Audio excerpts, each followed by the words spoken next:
അത് വക്കീല് തയ്യാറാക്കിയ വെറും കടലാസുകളാ. ഇതൊന്നും നോക്കി നീ തലപുണ്ണാക്കണ്ട. അതെ അവന്തികെ, ഈ റിപ്പോർട്ട് തന്നെയാണ് നിന്റെ ശവപ്പെട്ടിയിലെ അവസാനത്തെ ആണിയടിക്കാൻ പോകുന്നത്. സന്ദീപ് മുഴുമാറ്റി പറഞ്ഞ് നമ്മൾ ഈ കേസ് തോറ്റ എന്റെ മോളുടെ അച്ഛന്റെ അന്ത്യം എന്റെ കൈകൊണ്ട് തന്നെ ആയിരിക്കും. ഇത് സത്യ. എന്റെ മോളെ നിങ്ങളെല്ലാരും കൂടെ നോക്കിക്കോ.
വാ.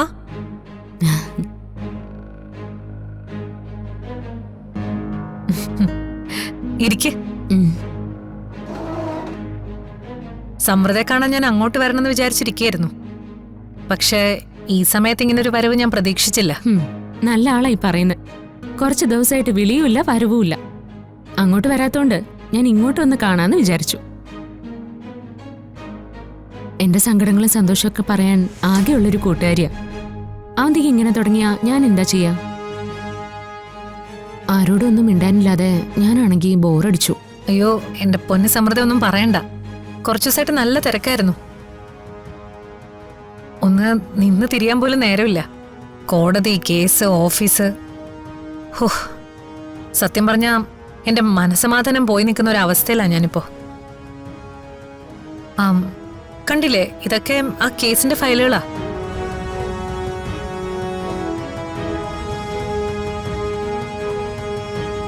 സമൃദ്ധ ഇരിക്കും, ഞാൻ കുടിക്കാൻ എന്തെങ്കിലും എടുക്കാം. അയ്യോ എനിക്കിപ്പോ ഒന്നും വേണ്ട.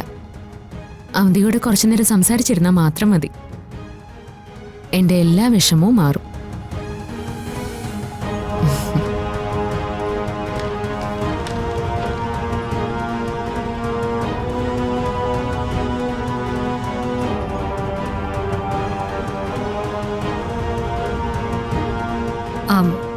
അതൊന്നും നോക്കിയാ നിനക്കൊന്നും മനസ്സിലാവില്ല.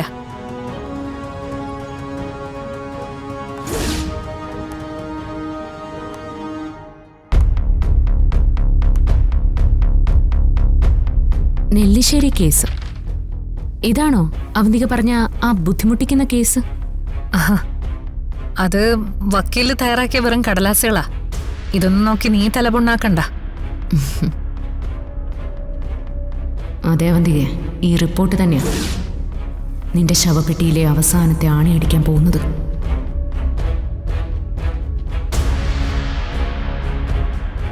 സമൃദ്ധ എന്താ ആലോചിക്കുന്നേ? ഒന്നുമില്ല. എന്തായാലും അവന്തിക സൂക്ഷിക്കണം. ആ സച്ചി എന്നെ ശല്യം ചെയ്യാൻ വന്നിരുന്നു. ഗൂഗിള് അയാളെ പിടിച്ച് ഗേറ്റിന് വെളിയിലും ആക്കി. അയാൾക്ക് ശരിക്കും വട്ടാണല്ലേ? അങ്ങനെ അതിനെ വെറും വട്ടെന്ന് പറയാൻ പറ്റില്ല. മുഴുഭ്രാന്ത്. മറ്റുള്ളവരെ ശല്യപ്പെടുത്താൻ നടക്കുന്ന മുഴുഭ്രാന്തൻ.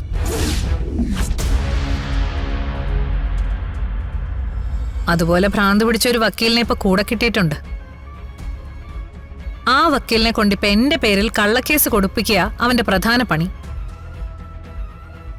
പഴയ പ്രതാപം പോയന്റെ അസൂയ എന്നോട്. അപ്പൊ എന്നോടോ? അയാൾ എന്തിനായിരിക്കും എന്റെ പിന്നാലെ വരുന്നത്? ആശ്രമത്തിൽ വെച്ച് ആ പൂജ മുടങ്ങിയത് മുതൽ അയാളെ കാണുന്നതേ എനിക്ക് ബുദ്ധിമുട്ടാ.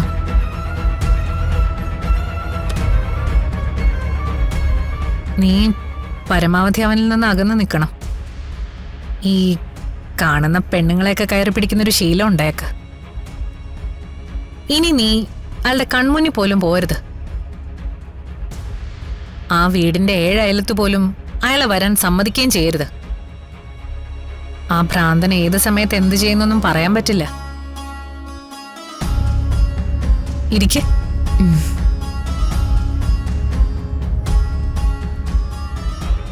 നിനക്കെന്തേലും സംഭവിച്ചാ ഗോകുലാകെ കഷ്ടത്തിലാവും. ഹായ് ചിപ്പിമോളെ. എന്തൊക്കെയുണ്ട് വിശേഷം? നല്ല വിശേഷം. മോളെന്താ ആന്റി വിളിക്കാതിരുന്ന്? ഇങ്ങനെയാണെങ്കിൽ ഞാൻ കൂട്ടുകൂടില്ല കേട്ടോ. വിഷമിക്കണ്ട, ആന്റി വെറുതെ പറഞ്ഞല്ലേ. ദേ ആന്റി ഒരു സാധനം കൊണ്ടുവന്നിട്ടുണ്ട്. Thank you aunty.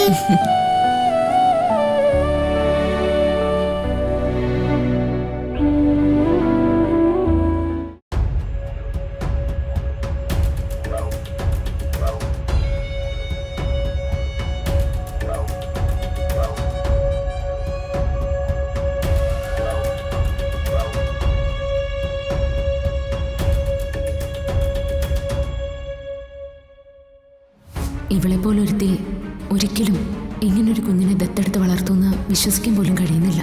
ഇതുപോലെ സ്നേഹമുള്ളൊരു കുഞ്ഞിനെ കിട്ടാനുള്ള ഒരു യോഗ്യതയും ഇവക്കില്ല.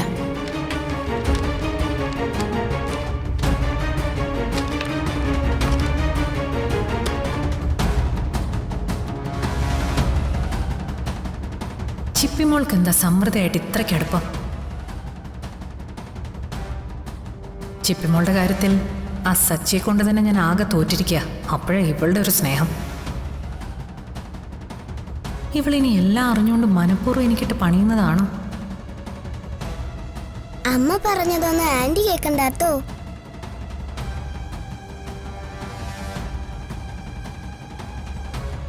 സത്യങ്ങള് പാവാ. അങ്കിളിന് ആരുമില്ല. എനിക്ക് സത്യങ്ങളിനെ ഒരുപാട് ഇഷ്ടാ. ഇതെന്തൊക്കെയാ നീ പറയുന്നേ? ഞാനൊന്നും പറയുന്നില്ലേ. സമൃദ്ധ ആന്റിക്ക് അമ്മയുടെ ഫ്രണ്ട് അർച്ചന ആന്റി അറിയോ?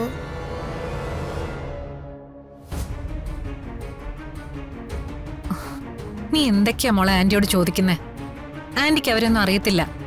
ആന്റിക്ക് എല്ലാവരെയും അറിയാം അല്ലേ ആന്റി?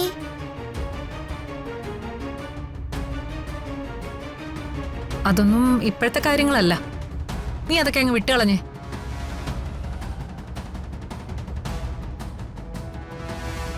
അതങ്ങനെ വിടാൻ പറ്റില്ലല്ലോ അവന്തികെ.